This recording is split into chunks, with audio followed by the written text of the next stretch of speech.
Challenge of the Dragon is a 1 or 2 player unlicensed beat-em-up game released for the Nintendo Entertainment System by Sa-Chen in 1990. You play as a kung fu brawler, and your goal is to take out any shirtless man unwise enough to challenge you. The controls in Challenge of the Dragon are bizarre. You press A to punch and B to duck.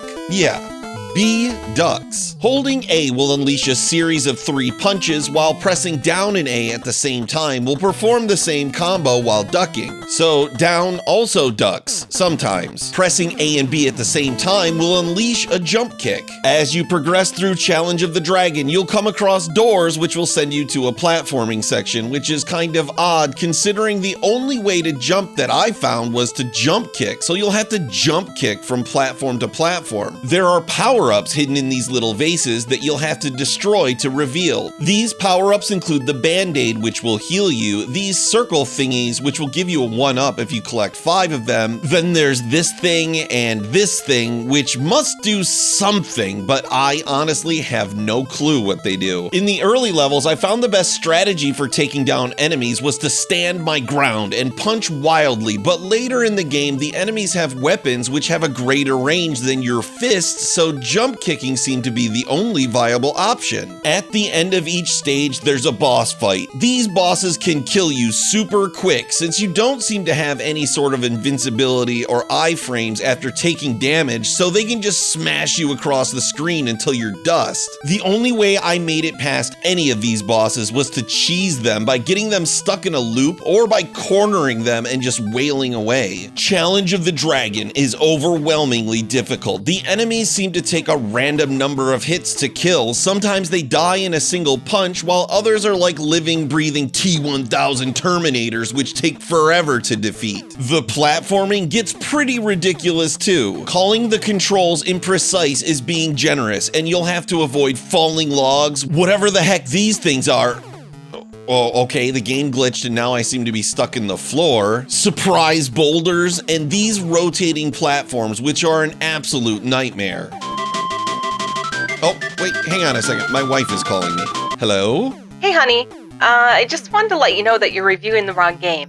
Wait, what? What do you mean wrong game? I'm reviewing Challenge of the Dragon. Yeah, this is the wrong game. You're supposed to be reviewing Challenge of the Dragon, the one by Color Dreams. Hang on, there's 2 Challenge of the Dragon games? How do you even know that? You don't even like video games. Challenge of the Dragon is a single-player, unlicensed beat-em-up platformer released for the Nintendo Entertainment System by Color Dreams in 1990. In Challenge of the Dragon, you can press the B button to attack and the A button to jump. You can also perform a jump kick by pressing B while jumping. Your character seems to have a wide variety of attacks at his disposal, but good luck figuring out how to perform them because most of the time you'll be flailing and flying all over the screen. I managed to perform some kind of shoulder check dash attack a few times, but I really have no idea how. You'll have some power-ups to collect in Challenge of the Dragon. These white flasks restore some of your health, while these blue flasks give you a magical charge which you can use with the select button. Using one of these magical charges will destroy all of the enemies on the screen. Green flasks give you a 1-up, so be sure to snag those when you see them. If you're a weirdo like me and find enjoyment in janky games, you owe it to yourself to give the Color Dreams version of Challenge of the Dragon a shot. This game has some hilariously weird physics going on that actually made me laugh out loud several times. You and your foes will bounce all over the place as you attempt to kill one another, which is NES jank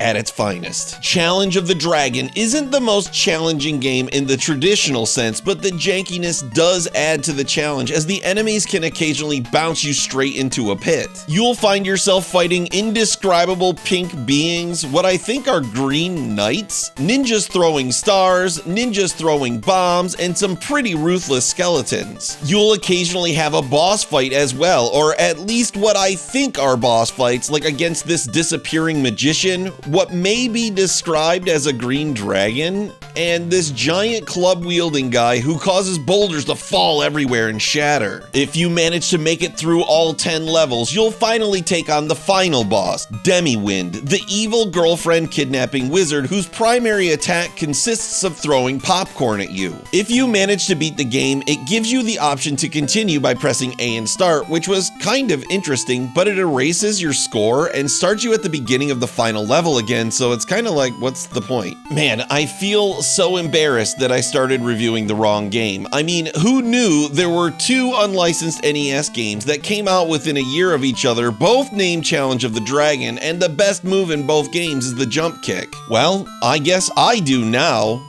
And you do too. I give this review of both Challenges of the Dragons an April 1 out of 365. What do you mean I don't like video games? I can kick your butt in Mario Kart 8. Well, I know, but that's not what... You want to step up to me, hotshot? No, Bring it. I'll make you regret the day you were born, son. Wow, okay, let's just relax.